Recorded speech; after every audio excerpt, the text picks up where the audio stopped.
성부와 성자와 성령의 이름으로.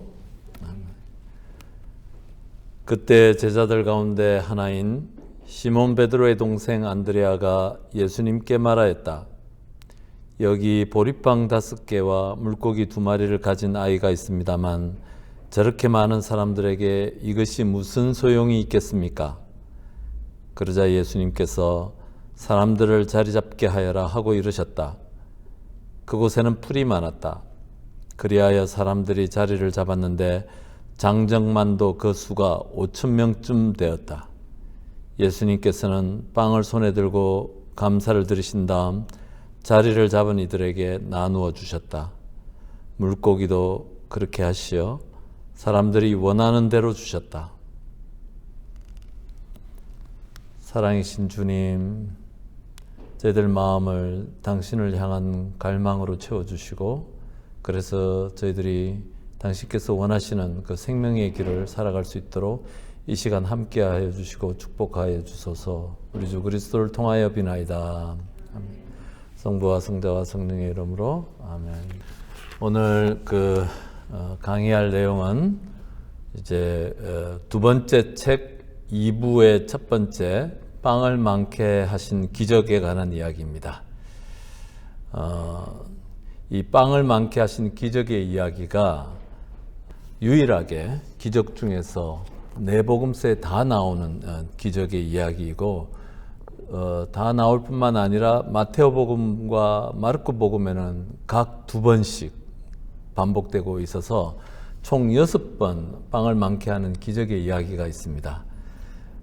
이것이 의미하는 바는 이것이 초대교회 때 교회 공동체 안에는 핵심적인 사건이었고 굉장히 중요했다는 것인데, 바로 성체성사와 관련되어져 있기 때문에 그렇습니다.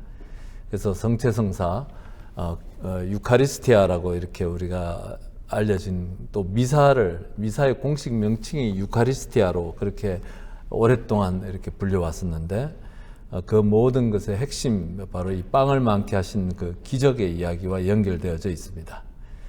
그래서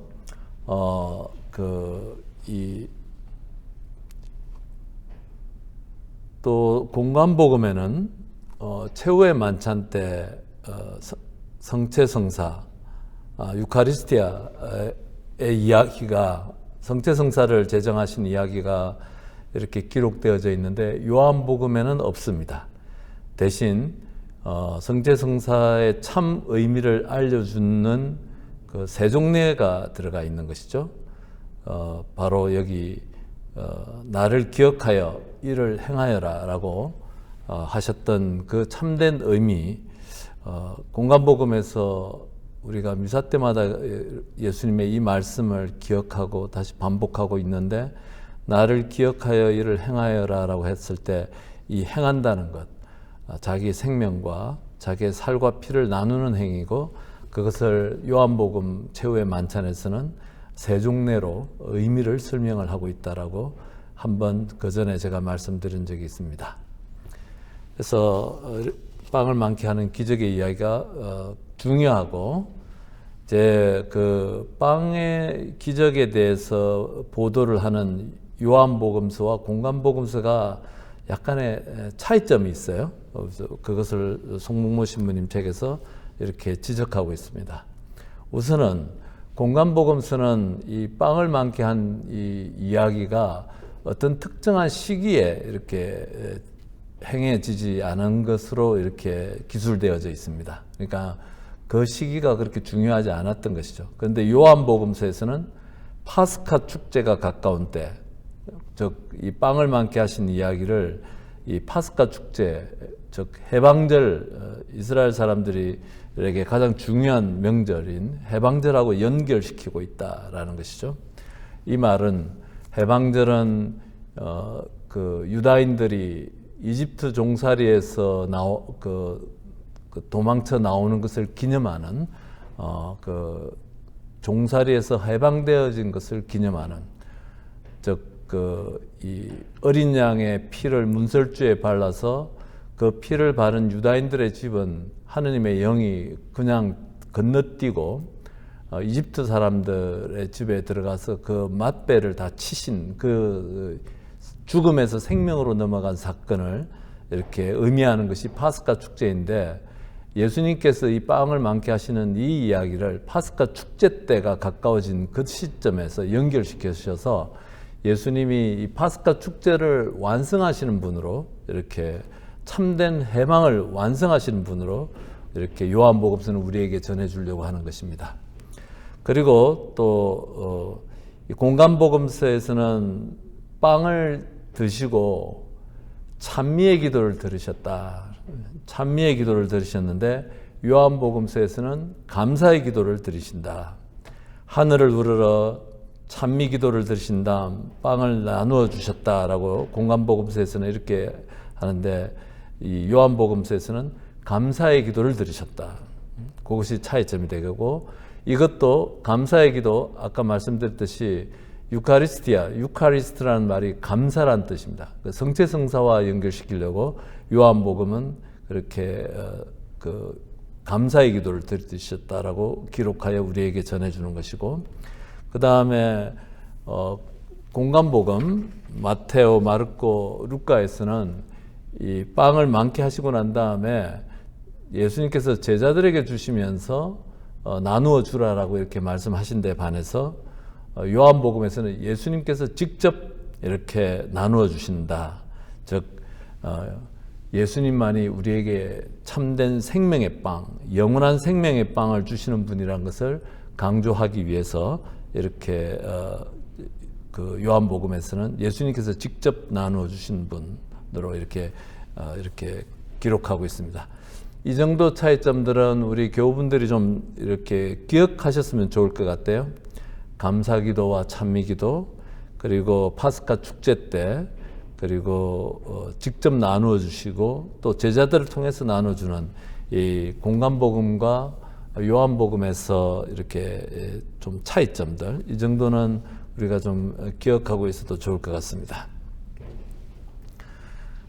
그리고 이 빵의 기적은 실제로 있었던 사건이다라고 이제 송몽모 신부님께서 이렇게 강조하시는 것이죠. 어떤 사람들, 꽤 저명한 신학자들 사이에서도 이 이야기가 아주 논쟁거리가 되는 것 같습니다. 어떤 분들은 이것이 실제로 있었던 역사적 사건이 아니라 구약의 이야기를, 구약 성경에 나오는 내용을 가지고 상상력을 동원해서 만들어낸 창작물이라고 이렇게 주장하시는 분들도 있습니다. 그러니까 빵을 많게 한 기적의 이야기에 어떤 분들은 이런 논리를 하시는 것이죠. 그러니까 예루살렘에서 파스카 축제를 보내기 위해서 온 순례자들이 있었는데 그 무리 중에는 먹을 것이 없는 분들도 있었다. 음식을 갖고 있는 이들은 음식이 부족하니까 때가 오면 자기네들끼리 먹으려고 음식을 이렇게 내어놓지 않고 자기 가방에다 넣어놓은 것이죠. 근데 소년 하나가 갖고 온 보리빵 5개, 보리빵 5개는 제일 가난한 사람들이 먹는 그런 음식이었고, 물고기 2마리를 이 어린 소년이 주자 예수님께서는 그것을 모두가 보는 앞에서 들고 마치 이렇게 말씀하셨다는 것이죠. 여러분, 내가 가진 음식은 이것이 전부입니다. 하지만 우리 함께 이것을 나누어 먹읍시다 라고 말씀하셨고, 이 말씀을 듣고 음식을 갖고 있던 이들이 자신들이 이기적인 마음으로 이렇게 숨겨놓았던 음식들을 부끄러운 마음으로 이제 음식을 풀어놓기 시작을 했고, 결국 모든 이가 먹게 되었다. 그래서 꽤 저명한 신학자들, 로버트 앨런이라고 전 살레시오의 광부장이셨나요? 아주 총장 신부님이셨는데 살레시오였나요? 예. 그분도 그렇게 얘기를 하시는 것이죠. 그래서 이제 그냥 이기적인 사람들이 이타적인 존재로 변화되는 그런 기적, 사랑의 기적, 이렇게 얘기하시는 분들이 꽤 있습니다. 그래서 이제 이런 실제로 빵을 5천 명을 배불리 먹이신 기적의 역사성을 부인하는 그러한 의견들이 전문 신학자들 안에서도 있는 것 같습니다. 그래서 송공모 신부님은 여기에 대해서 아니다. 이거는 역사적으로 실제로 있었던 사건이다라고 분명히 얘기하시면서 그 근거로서 이 군중의 태도를 보고 아니 그냥 나눔만 일어난 그런 기적, 사랑의 기적의 사건이라면은 왜 갈릴레아 사람들이 예수님을 억지로라도 왕으로까지 모시려고까지 할 정도로 그런 특별한 것이 없지 않았느냐 이렇게 말씀하시면서 이것은 이렇게 역사적 사건으로서 예수님은 그렇게 하실 수 있는 분이시다라고 이렇게 말씀을 하십니다. 저도 이제 이 이야기를 그냥 수십 년 동안 반복해서 읽고 또 기도하고 관련된 책들도 보게 되고 이렇게 하는데 늘 다른 주장들이 있어 왔던 것 같아요. 참 100% 이것을 다 믿는다라고 감히 말씀을 드릴 수는 없을 것 같습니다. 차츰차츰 성서가 우리에게 전하려고 하는 그 핵심을 그대로 받아들이려고 노력하는 것이죠. 예, 노력하는 것입니다. 그래서 우리가 이성으로 쉽게 이해할 수 없는 사건이기 때문에 우리들 각자 마음속에 이렇게 이것을 받아들이는 것이 쉽지는 않을 것입니다. 그런데 이제 저희들 신학 공부할 때 도그마 시간, 즉 믿을교리 우리 그리스도교 안에 있는 몇 가지 우리 가톨릭교에 있는 믿을교리에 대한 그것을 공부할 때 우리 선생님 한번 미국 신부님이셨는데 이렇게 얘기를 하셨어요. 우리가 이성으로 이해하기 어려운 것들, 믿을 교리들 안에서 또 성서 안에 있는 이런 기적의 이야기들도 거기에 해당되는 것이죠. 이런 것들을 가능한 한 교회와 함께하는 정신으로 이해하려고 노력하고 그 뜻을 선의로 이렇게 교회가 진정으로 의미하는 뜻을 이해하려고 노력하고 또 그냥 동의할 수 없는 것에 대해서 비판하거나 반대하는 입장이 아니라 뭔가 노력해서 좀 더 알려고 하고 좀 더 교회와 같은 스탠스를 가지고서 좀 받아들이려고 노력하는 것까지가 우리가 이 믿을 교리에 대한 우리의 기본 태도다라고 이렇게 얘기를 하셨던 것이 시간이 오래 지났는데도 기억이 납니다. 그래서 우리가 이런 것들 빵을 많게 하신 이런 기적의 이야기들도 이성으로 쉽게 이해할 수 없는데 그래서 그냥 이거 다 꾸며낸 이야기야 라고 얘기할 게 아니라 왜 이렇게 얘기를 하려고 하는지 또 교회의 역사 안에서 수많은 분들이 이 빵을 많게 하는 기적의 이야기를 갖고 얘기를 하셨는데 그것에 대해서 공부하려고 하고 탐구하려고 하고 교회에서 어떻게 얘기를 해왔는지에 대해서 여러 교부들부터 시작을 해서 우리가 이것을 좀 알려고 노력하는 태도가 필요할 것입니다. 그냥 이건 말도 안 돼 해가지고 다 제껴놓고 팽개쳐놓고 이해하는 그런 태도보다는 교회와 함께하는 태도로 교회의 가르침에 또 복음서 계시의 원천이신 그 복음서의 가르침을 우리가 받아들일 수 있는 그 은총을 청하면서 가능한 한 그것을 이렇게 그대로 받아들이려고 노력을 하는 것이 중요할 것입니다. 이런 것은 꼭 이 교회의 믿을 교리나 성서의 기적 이야기에만 해당되지는 않습니다. 우리가 다른 사람들과의 관계 안에서도 이런 태도가 굉장히 중요한데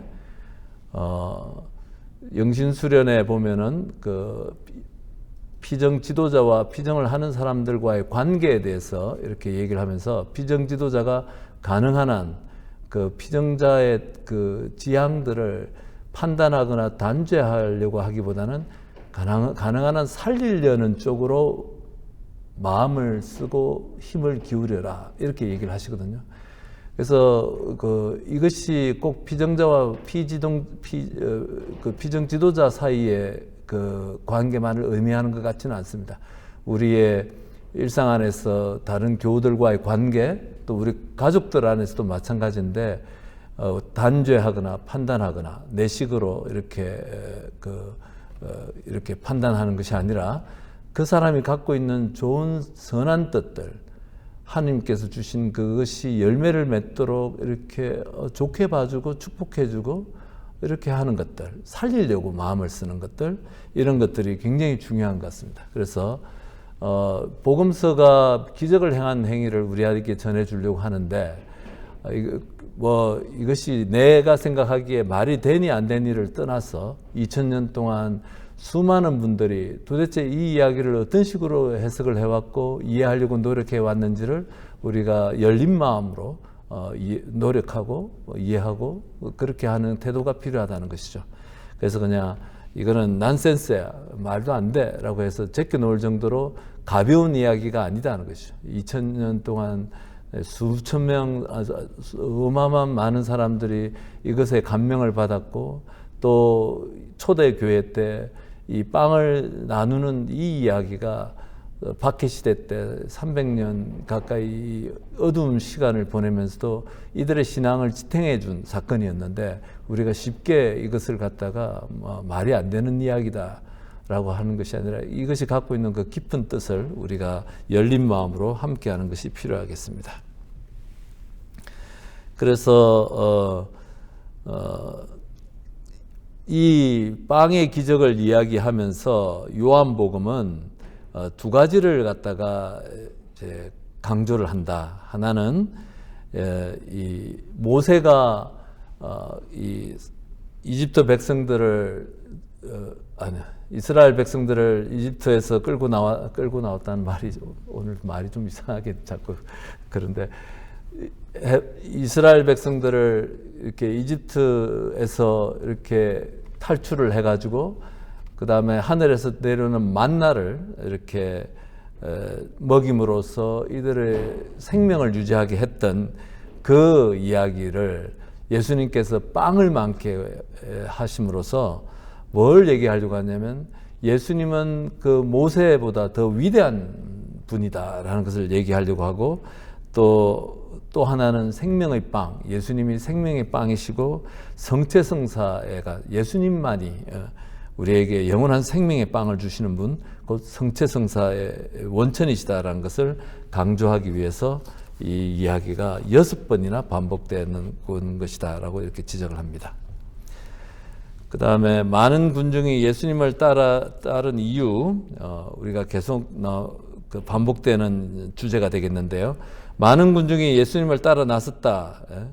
그리스 동사 아콜루테오라는 말은 모든 복음서에서 제자 직분을 가리키는 말이다. 그런데 이들이 예수님을 따라 나서는 것은 예수님에 대한 깊은 믿음을 갖고서 따라 나섰다고 볼 수는 없고, 그냥 예수님이 병자들에게 일으킨 표징들을 보았기 때문에, 그래서 기적의 바탕을 둔 초보적인 믿음으로 이렇게 예수님을 따라 나섰는데, 이제 이들이 오늘 6장에 보면은 늘 그 성숙한 믿음을 갖고 있지 않았기 때문에 예수님께서 성체와 성혈에 대해서 말씀하시자 거북해하고 받아들이지 못하다가 결국은 떠나는 것이죠.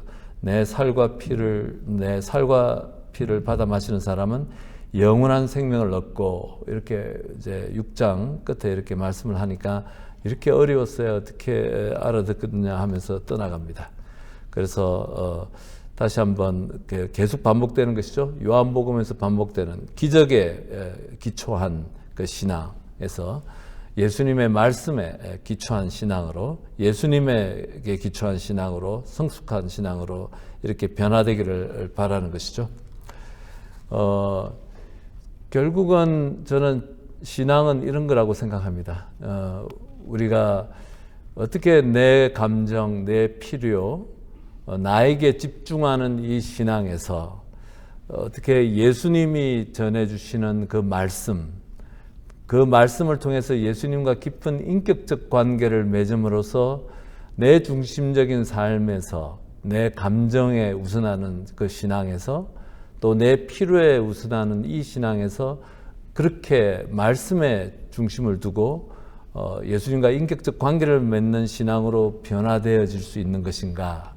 이것이 이제 성숙한 믿음이라고 생각이 돼요.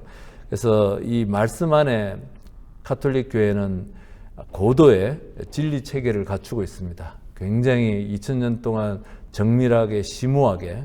그런데 이제 우리가 그것을 잘 알려고 하지 않는 이유는 나의 필요와 나의 감정과 나에게 필요한 어떤 그것들에게만 내 마음과 초점이 가 있기 때문에 이렇게 그렇다라고 생각이 됩니다. 그래서 예수님을 따라 나섰지만 아직까지 예수님을 완전히 마음으로 받아들인 것이 아니라 내 필요에 따라서 따라 나선 사람들의 얘기를 하시는 것입니다.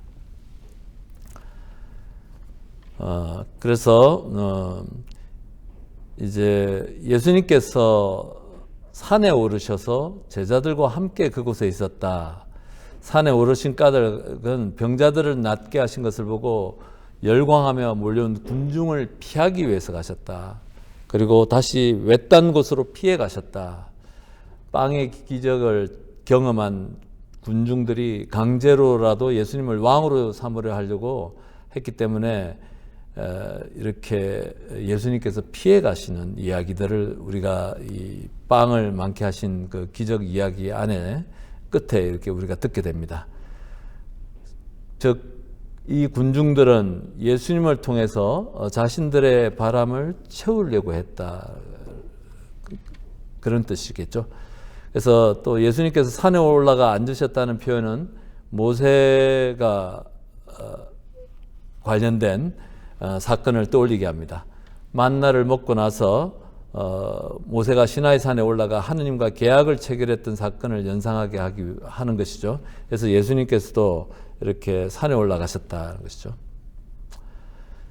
근데 이제 모세와 구약의 모세와 예수님을 이렇게 비교를 하는데 이 예수님은 그 모세보다 훨씬 더 이렇게 더 위대하신 분이라는 것을 요한복음서는 전하고 있는데 모세가 광야에서 이스라엘 백성에게 만나를 내려 먹여 주었다면 예수님은 빵 5개, 보리빵 5개로 수많은 사람을 배불려 먹여 주셨을 뿐만 아니라 영원한 생명의 빵도 주신다.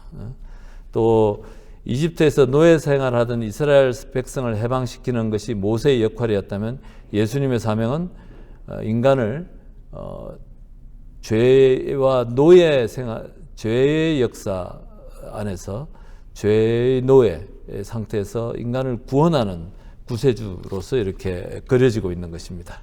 네. 그래서 이 계속 반복되지만 모세보다 더 위대하신 분이시고 예수님의 신적 정체 이렇게 나타나는 것이고 그 다음에 생명의 빵에 대한 우리가 그 영성체 할 때마다 우리가 받아 모시는 생명의 빵 성체성사에 대한 영적 가르침을 반복하고 있는 것입니다.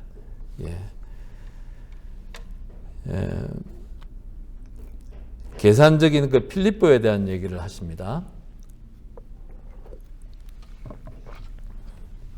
필립보가 이렇게 너희가 저들에게 먹을 것을 주어라 라고 얘기를 하니까 예수님께서 저마다 조금씩이라도 받아 먹게 하려면은 200데나리온어치 빵으로도 충분하지 않겠습니다 라고 얘기를 하는데 계산이 아주 굉장히 빠른 것이죠. 네.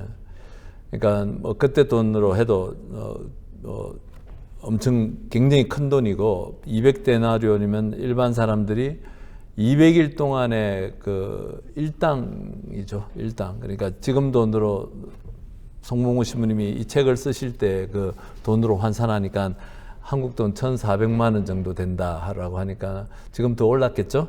예, 그래서 그만큼의 돈으로 사도 돼. 그러니까 그만큼 이 필립보는 계산이 빠른 사람인데 그런데 중요한 거는 필립보는 그 순간 예수님께서 가나의 혼인잔치에서 물을 술로 바뀌게 하셨던 그 예수님을 까마득하게 잊고 있는 것이죠.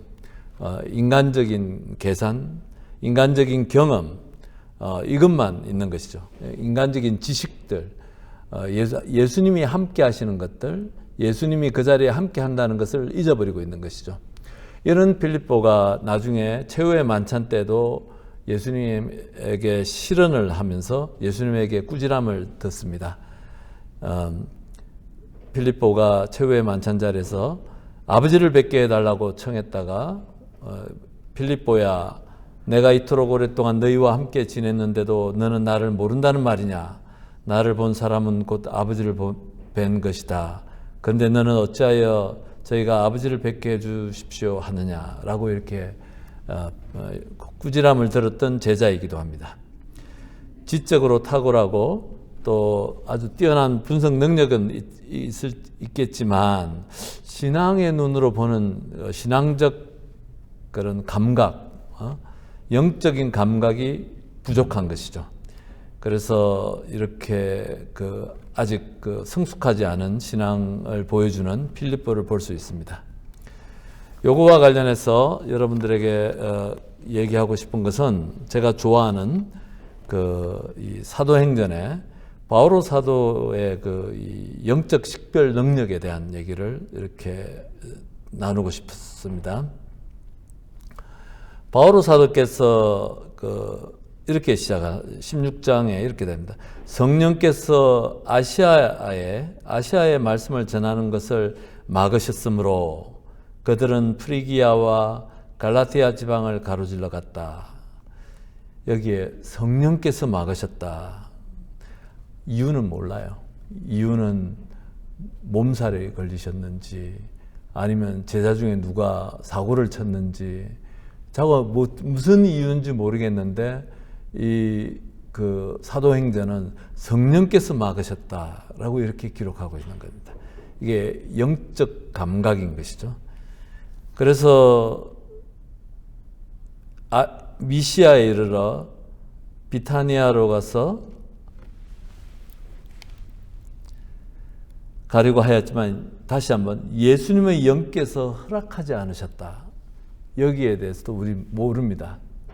도대체 무슨 일이 있었는지 모르는데 예수님의 영께서 허락하지 않으셔서 못 가셨다라고 기록을 하는 것이고, 그리고 나중에 마케도니아 사람들에게 복음을 전하도록 이렇게 환시를 자면서 환시를 보고 그 환시 안에서 하느님께서 우리를 부르신 것이라고 확신을 했다. 그러니까 이 초대교회 우리 사도들의 영적 감각, 하느님의 뜻을 식별하는 능력이 탁월한 것이죠. 이 필립보 아직 그 단계에 이르지 못하고 있는 것입니다. 그래서 어떤 사건인지 모르지만 그 안에 하느님의 뜻을 식별해내는 능력, 이런 것들. 그래서 이 사건으로 바로 이 그리스도교가 이 아시아 근동 지역에 머물고 있던 그리스도교가 유럽으로 넘어가는 것이에요. 마케도니아는 유럽으로 이제 넘어가서 교회가 이제 세계 종교가 되는 그 길목에 있었을 때 이유는 모르지만 몸살이 나셨는지 또 아니면 또 무슨 다른 사건이 있어서 못 나갔는지, 자관 이 놀라운 거는 이 사도행전을 기록한 이 저자들이 이것을 영이 이끄셨다, 영이 막으셨다라고 이렇게 기록을 하고 있는 것이죠. 그래서 이런 것들이 우리의 삶 안에서도 일어납니다. 우리의 삶 안에서도 우리는 그냥 인간적인 그런 체험으로만 우리가 보는 것이죠. 이래서 못하게 됐고 저래서 못하게 됐고 그 이유가 다 있는데, 그런데 하느님의 영과 함께 영을 찾는 분들은 그 감각을 가질 수가 있는 것이죠. 그래서 이 감각이 길러져야 되는 것입니다. 이것에 대해서는 또 이렇게 여러 가지 기회가 되는 대로 좀 이렇게 말씀을 좀 나눌 수 있겠습니다. 그래서 필립보의 신앙, 가나의 혼인잔치에서 예수님이 어떤 분이시는지를 이렇게 봤으면서도 그분께서 함께 하시는 그 순간에 그분을 완전히 그 중심에 갖다 놓고 생각하지 못하는 것이죠. 아직 조금 성숙해야 되는 신앙이고, 또 그래서 우리가 위로를 받습니다. 우리 자신들도 아직 우리 그런 하나님께서 하시는 우리들 삶 안에서 이끄시는 것들에 대해서 충분히 우리가 깨닫지 못하는 것들이 많을 것입니다. 그래서 안드레아의 신앙이 또 나오는데, 안드레아는 요한복음에서 3번 등장하는데 3번 다 사람들을 예수님께 안내하는 역할을 합니다. 의도적으로 그렇다라고 저는 생각이 들어요. 요한복음에서. 그래서 자기 형 베드로를 예수님께 데려갔고, 또 그 어린아이, 물고기 2마리와 보리빵 5개를 갖고 있는 어린아이를 예수님께 소개를 하고, 또 이방인들이 찾아왔을 때 예수님께 이방인을 또 소개하는 그 역할을 하는 그 안드레아의 신앙이 있습니다. 여기에 보면은 저는 요 안드레아의 이 말, 저희가 여기 보리빵 5개와 물고기 2마리를 가진 아이가 있습니다만 저렇게 많은 사람에게 이것이 무슨 소용이 있겠습니까? 라는 이 말이 저에게는 굉장히 오랫동안 감동적이고 많은 영감을 불러일으키는 그 성서 구절입니다. 물고기 2마리, 보리빵 5개, 오병이어, 정말 이 많은 사람들한테는 정말 아무것도 아닌 보잘것없는 것. 그래서 이거 갖고 무슨 소용이 있겠습니까? 라는 이 안드레아의 태도가 저의 태도이기도 하고, 또 우리 모두의 자주 우리가 모두 이런 태도를 갖고 있는 것 같습니다. 내가 가지고 있는 것들, 나는 이거밖에 없어. 나는 배운 것도 없고 가진 것도 없고 내 처지가 이렇고 이거 갖고 뭘 하겠습니까? 그래서 부끄러워서 내놓지도 못하고 하나님에게 이렇게 맡겨드리지도 못하고, 그래서 늘 내가 갖고 있는 나의 어두움이고 나의 무력함이고 창피함이고, 또 내가 또 화나는 부분이기도 하고, 이런 것들이겠죠. 이런 것들을 우리 각자가 갖고 있는 오병이어가 있다고 생각됩니다. 그런데 바로 이 안드레아가 그러한 우리 모두를 대변해서 여기 이런 것들이 있는데, 오병이어가 있는데 이게 무슨 소용이 있겠습니까? 라고 한 그 말씀을 들으시고 예수님께서는 그것을 받아 드시고 감사의 기도를 드리셨다. 그러니까 공간복음에서는 축복의 기도를 드리시고 찬미의 기도를 드리시고, 이렇게 요한복음에서는 감사의 기도를 드리시고 그것으로 우리 모든 사람들을 배불리셨다라고 이렇게 얘기하는 것이죠. 그래서 이 안드레아의 이 신앙 우리가 기억을 했으면 좋겠고, 인간적으로 보면 정말 보잘것없고 초라한 음식이지만 바로 그것을 축복하시고 이렇게 감사의 기도를 드리시고, 그리고 우리에게 그걸 통해서 복을 내리시는 예수님의 마음 우리가 만나야 될 거라고 생각됩니다. 그리고 봉헌에 대한 우리의 회의적인 태도에 대한 게 있는데, 안드레아의 봉헌 우리가 방금 봤습니다. 이거 갖고 무슨 소용이 있겠습니까? 라고 이렇게 얘기했고, 모세는 처음 야훼 하느님께 사명을 받았을 때 제가 무엇이라고 감히 파라오에게 가서 이스라엘 자손들을 이집트에서 이끌어낼 수 있겠습니까? 라고 이렇게 자기가 갖고 있는 것, 하나님께서 불러주신 것에 대해서 자기 힘으로 하려고 하는 그 태도가 있는 것이죠. 이사야 예언자도 나는 입술이 더러운 사람이다 라고 하면서 하나님의 초대를 처음에는 이렇게 초대에 대해서 물러서는 태도를 보였고, 예레미야도 마찬가지입니다. 저는 아이라서 말할 줄 모릅니다. 하느님께서 부르시는 것이고 우리의 능력으로 하는 것이 아니다 하는 것이죠. 베드로도 똑같습니다. 고기가 엄청나게 많이 잡히는 그것을 보고 주님 저는 죄인입니다. 저에게서 떠나가 주십시오라고 했던 베드로, 우리 자신들이 갖고 있는 부족한 거, 내 능력을 갖고서 하느님 일을 하는 것이 아니라 하느님께서 우리를 부르신다는 것이죠. 근데 성모님만 예외죠. 성모님께서 천사의 부르심을 받았을 때 저는 주님의 종입니다. 말씀하신 대로 저에게 이루어지기를 바랍니다. 라고 하시고 처음부터 열린 마음으로 완전히 순종하시고 순명하셨다는 것이죠. 주님께서 너희에게 마음을 주시고 너희를 선택하신 것은 너희가 어느 민족보다 수가 많아서가 아니다. 예. 주님이 선택하시는 것이지 우리가 선택하는 것이 아니에요. 우리가 잘나서 선택하는 것은 아니다. 사도 바오로께서 이렇게 얘기하십니다. 하느님께서는 강한 것을 부끄럽게 하시려고 이 세상에 약한 것을 선택하셨습니다.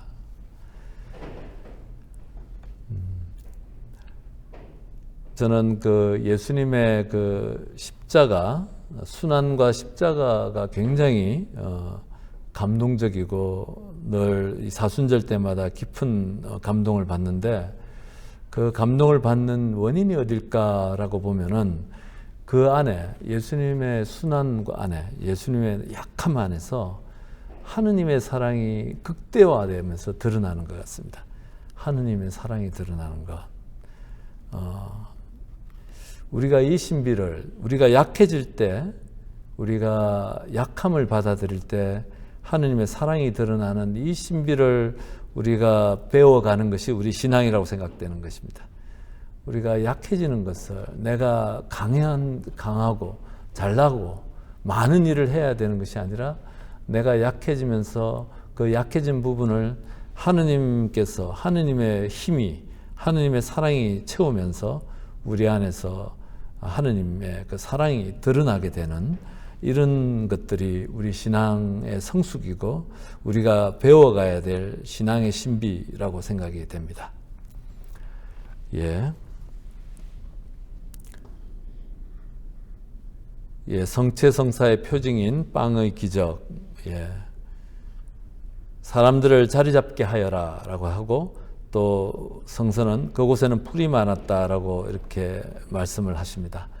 자리 잡게 하여라의 정확한 의미는 비스듬히 눕게 하여라라는 뜻이라고 송신부님께서 설명을 하시는데, 평상시에는 식탁에 앉아서 유다인들이 식사를 하지만 큰 축제 식사는 비스듬히 누워서 이렇게, 그래서 최후의 만찬 때도 레오나르도 다빈치가 우리에게 전해주는 그 그림은 식탁에 앉아서 식사를 하시는 그런 그림이지만, 그 그림은 사실상 그 성서적이지는 않다라고 송신부님이 얘기를 하십니다.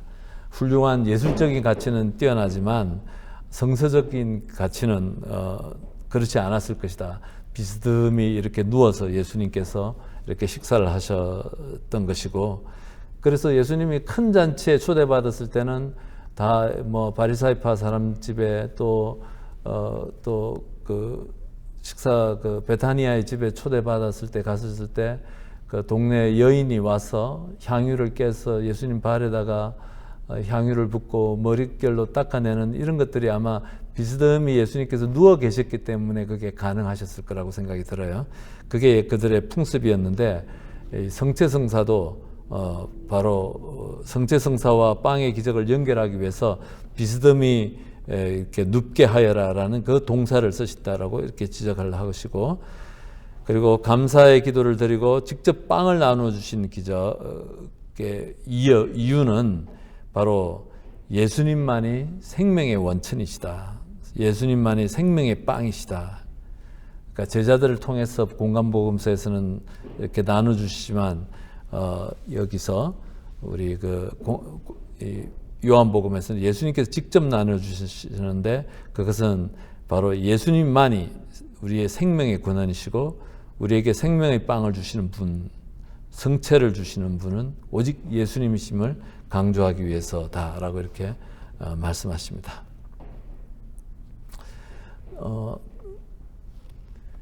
그 모든 우리 그리스도교의 그 진리는 복음의 진리도 그렇고 모든 우리 그 성서에 가르친 말씀이 집중하는 것은 예수 그리스도를 우리가 깊이 받아들이는 것입니다.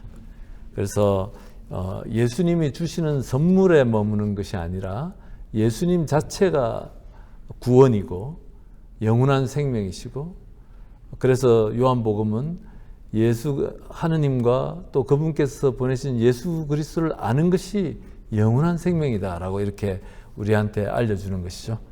그런데 이제 우리의 신앙들 많은 경우에는 아직도 내 중심적인 신앙이고 나의 필요에만 머무는 신앙이라서 예수님 마음으로 들어가고 예수님이 내 안에 들어오는 이 신앙의 단계로까지 우리가 가지 못하는 경우가 많다는 것이죠. 그래서 우리가 신학에서 하느님의 은총이 뭐냐, 은총을 받았다라고 하는데, 은총은 하느님 주시는 무수한 선물을 막 이렇게 받는 그게 아니고, 바오로 사도가 얘기하는 은총은 예수님을 갈망하는 그 갈망이 내 안에서 자라는 것을 은총이라고 얘기를 하는 것이죠. 그러니까 예수님을 갈망하는 것이 가장 큰 선물이고 가장 큰 은총인 것이죠. 그래서 저희들이 피정지도를 하거나 그 영적 지도를 할 때 이분이 비정을 딱 들어오시면 이래요. 처음에 이렇게 소개를 하고 또 첫 면담을 하면은 많은 분들이 자기네들이 갖고 있는 그 문제를 해결하려고 들어와요. 그러니까 그렇죠.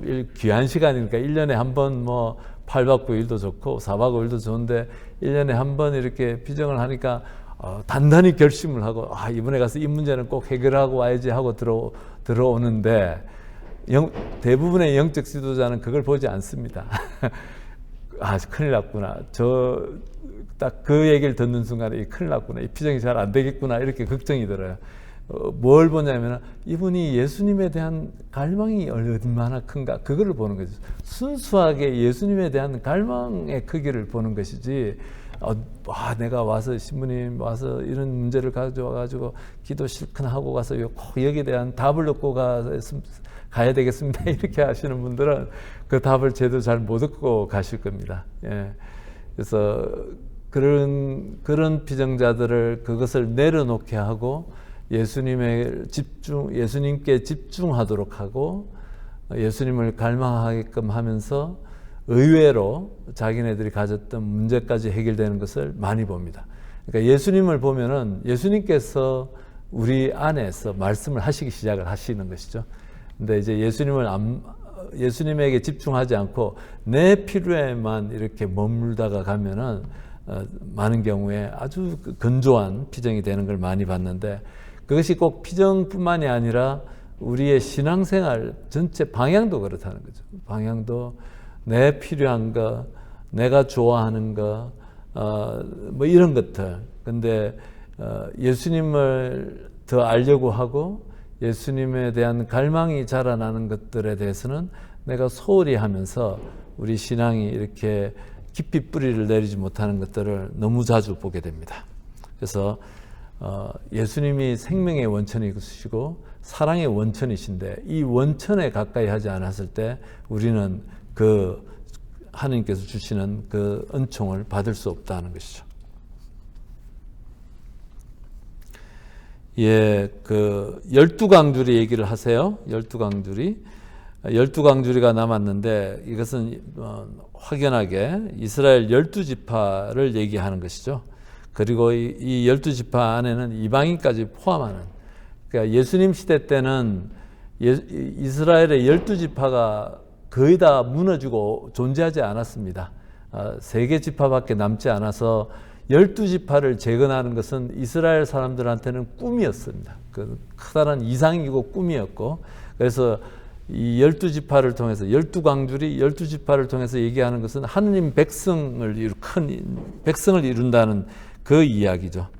그래서 이제 예수님께서 이방인 지역에서도 4,000명을 먹이신 기적을 행하시고 또 유다인 지역에서도 이렇게 5,000명을 먹이신 기적을 행하시고 하는 것들은 다 이 예수님께서 유다인뿐만 아니라 이방인들까지도 구원하러 오신 만민의 메시아이심을 얘기한다.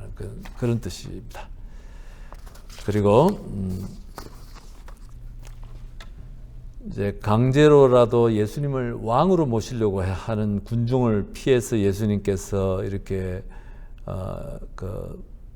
따로 이제 떨어지시는 것이죠. 근데 여기 예수님께서 지금 그 빵을 많게 하신 기적을 하신 땅이 갈릴레아 지역입니다.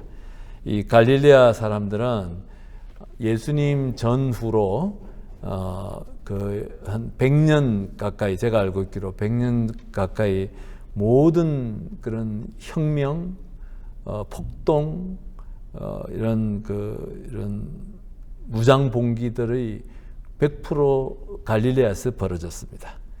왜냐하면 가난한 땅이었고, 그래서 먹고 살기 어려운 땅이었고, 제일 억압받는 사람들이 살고, 그래서 복음서에 보면은 어둠의 땅이라고 하고 죽음의 땅이라고 하고 그들에게 빛을 주시기 위해서 예수님이 오셨다는 그 얘기를 하시는데, 바로 그러한 땅이 갈릴레아 땅입니다. 그래서 기원전 4년, 그러니까 예수님 오시기 직전에 갈릴레아 사람들이 로마군 점령에 반대해가지고 병기고를 습격해서 무기를 훔쳐 무장봉기를 해가지고 이때 봉기에 참여했던 2,000여 명이 십자가형을 로마 군인들한테 당하는 사건이 예수님 오시기 직전에도 있었고, 또 몇 년 뒤에 또 폭동이 일어나고, 그래서 뭐 열혈당원 시몬, 열혈당원이 그때 만들어진 이 혁명당원을 얘기하는 것이죠. 그래서 이런 곳이 바로 갈릴레아였고,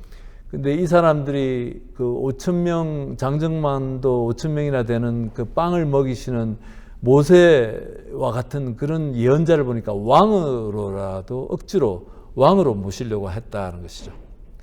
그래서 예수님께서는 이렇게 그들을 피해서 가셨다. 그들의 요구를 거절하셨다는 것이죠. 예수님께서는 그래서 예수님을 이용해서 자신들의 필요를 채우려고 했던 갈릴레아 사람들의 모습이 우리에게도 많다. 예수님을 통해서 우리의 욕심을 채우려고 하는 신앙. 예. 그러니까 이 기복신앙에 대해서 송몽호 신부님 조금 이렇게 정리를 하세요. 하느님 아버지께 우리가 가정과 건강과 재물과 직업을 위해 청하지만 그 이상을 넘어서지 못하는 신앙이다. 이렇게 얘기를 하시고, 그분의 뜻에 일치해서 살고자 하는 기도는 전혀 하지 않고 자기가 필요한 것만을 청하는 것, 그것이 기복신앙이다라고 송신부님께서 얘기를 하시는데, 우리가 이제 이렇게 시작을 하죠. 신앙 안에서. 그렇지만 그 안에서만 머물면 되는 것이 아니고 더 나아가야 되는 것이죠. 그래서 이제 저희들이 영들의 식별, 영신수련 영들의 식별을 강의할 때 이렇게 얘기를 합니다. 다른 분들도 마찬가지죠. 이제 어떤 학생이 하느님께 간절히 매달려서 시험 잘 보게 해서 자기가 들어가고자 하는 그 대학을 청하는 것이죠. 이제 청해서 드디어 그 기도가 이루어져서 자기가 원했던 대학에 들어갈 수가 있었습니다. 그랬을 때 우리가 이제 케이스 스타디로 이렇게 묻는 것이죠. 이게 그러면서 이 학생은 너무 기뻐서 감사의 기도를 하는 거죠. 하느님 감사합니다라고 이렇게 해서, 자, 요 기쁨이 하느님께로부터 오는 영적 위로이냐 아니면 그냥 비영적 위로, 그러니까 하느님과 상관없는 비영적 위로이냐라는 질문을 우리가 던져요. 영들의 식별에서. 그렇게 얘기를 할 때 많은 신부님들이 다 이렇게 얘기를 합니다. 아직은 모른다. 아직은 비영적 위로에 머물고 있다라고 얘기합니다. 하느님으로부터 왔는지 아는지 아직 잘 모르겠다. 왜냐하면은 하느님 성령, 선한 영으로부터 오는 것은 그 결과가 무엇이냐면 나와 하느님과의 관계를 가깝게 해줘야 되는데 아직은 이것만 갖고서는 아직 잘 모르는 것이다. 그러니까 이 학생은 이걸 통해서 하느님께서 정말 나를 사랑하시고 나와 가까이 함께 계시는구나라고 느껴서 이제 학교에 가가지고 이제 뭐 성서 공부도 열심히 하게 되고 성당에 나가서 또 봉사도 열심히 하게 되고 하면서 하느님이 나에게 축복을 주셨고 나와 가깝게 계시는구나. 나도 그래서 응답해야 되겠다라고 하면서 하느님과의 거리가 좁혀지는 그런 행위들이 벌어지면은 그거는 영적인 위로, 하느님께 성령으로부터 오는 영적 위로인 것인데, 하느님 감사합니다라고 해서 찬미와 기쁨만 있지. 근데 거기서 하느님과의 거리가 가까워지는 것이 아직 일어나지 않으면은 우리는 여기서 그냥 비영적인 위로는 위로인데 비영적인 위로, 하느님의 영으로부터 꼭 왔다라고 할 수 없는 비영적 위로라고 이렇게 얘기하는 것이죠. 여기서 중요한 것은 이렇게 송봉호 시부님도 그 기복신앙에서 얘기를 하는데, 이런 기복신앙에서 그걸 통해서 하나님의 어떤 선물들을 통해서 그 선물을 주신 분을 향한 마음이 열리고 우리의 삶의 행동들이 바뀌어 나가는 그것이 일어나야 되는데, 그것이 몇십 년의 신앙생활을 하면서도 일어나지 않는다면은, 정체되어져 있다면은 그는 우리의 욕심일 수도 있고 기복적인 신앙에 머물고 있는 단계다라는 것이죠. 그런 얘기를 이렇게 얘기할 수 있겠습니다. 뭐 이런 것들, 뭐 성당 안에서 요새 우리가 코로나 때문에 성가대도 이제 마스크 끼고 노래하고 그래서 많이 성가대 의원들이 많이 힘드실 텐데, 이제 뭐 그 성가대 아름다운 음악들 굉장히 감동받기도 하잖아요. 저는 사실은 제일 감동받는 게 그 주님의 기도 노래할 때 제일 미사 주례하다가 창피해서 눈물이 줄줄 흘러가지고 고개 돌리고 막 닦고 그런 적도 여러 번 있었습니다만은 굉장히 감동적이에요. 이제 그러한 것들도 우리가 이제 영들의 식별에서 이제 보는 것이죠. 이게 하느님의 영, 선한 영들로부터 온 것인가, 아니면 그냥 비영적인 위로인가, 그냥 아름다운 음악에 감동을 받아서, 아름다운 음악에 감동받을 수 있잖아요. 아름다운 예술에 감동받아서 눈물을 흘리고 하는데, 많은 경우에 이것이 어떻게 전개되는지를 봐야 되는 것이에요. 그러니까는 성당에 처음 오신 분이나 또는 오랜만에 냉담하시다가 오랜만에 성당에 오신 분이 성당의 그 아름다운 전래 음악에 감동을 받아서 눈물을 흘리고 그러면서 하느님의 아름다움을 체험을 하는 것까지는 좋은데, 자, so what? 그 다음에 어떻게 되는가? 이분이 그 하느님께 하느님께서 이렇게 아름다운 분이시구나라는 느낌으로만 끝나는 게 아니라 거기에서 더 나아가서 내가 하느님과 더 가깝게 가려고 하는 그 노력들이 일어나면은 이제 공동체에 좀 더 속해서 성당 공동체가 이렇게 아름다운 곳이니까 내가 공동체에 좀 더 참여하고 또 하느님을 좀 더 알려고 노력하고 또 좀 더 희생하고 봉사하는 그 공동체 안에서 자기 하느님이 좋아하실 만한 일들을 하느님 때문에 하기 시작을 한다면은 이것은 선한 영, 하느님의 영으로부터 오는 것인데, 그냥 아름다운 음악에 감동받아서 눈물을 흘린 것은 아직까지는 비영적 위로는 위로이지만 비영적 위로라고 우리가 이렇게 설명을 할 수 있습니다. 그래서 이제 하느님과의 거리가 어떻게 변화되느냐, 방향이 어떻게 잡히느냐를 갖고 우리가 영들의 식별을 하는 것이 있습니다. 그래서 이런 우리가 필요한 것만 청하는 것이 아니고 어떻게 그 필요한 것을 우리에게 주시는 예수님과의 거리를 어떻게 좁혀 나가는 것, 이것이 우리 신앙의 아주 중요한 그 가늠자가 된다는 것, 그냥 말씀드리겠습니다. 기도 자료 설명해 드리겠습니다.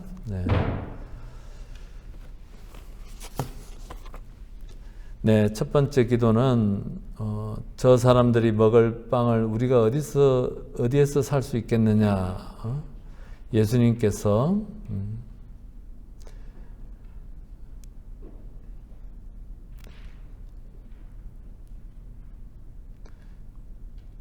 당신의 음식은 하느님 아버지의 뜻을 실천하고 그분의 일을 완수하는 것이라고 하셨습니다. 우리에게 영적인 진리뿐 아니라 세상살이에서 겪는 여러 가지 아픔과 충만한 삶을 살지 못하게 하는 장애물을 치워주고자 애쓰시는 주님은 우리의 한계와 약함을 헤아리고 돌보아 주시는 자비로우신 분입니다. 우리를 자애로운 눈으로 바라보시는 주님의 마음을 헤아려 봅니다. 주님께서 측은한 마음이 드셨어요. 5천 명이 넘는 이 사람들. 그리고 주님의 마음, 이런 주님의 마음을 헤아려 보고, 그리고 어려움이 닥칠 때 그냥 인간적 차원에서 해결하려고 하는지, 또 이런 하느님의 시각, 하느님의 방식을 찾고자 하는지 성찰해 봅시다.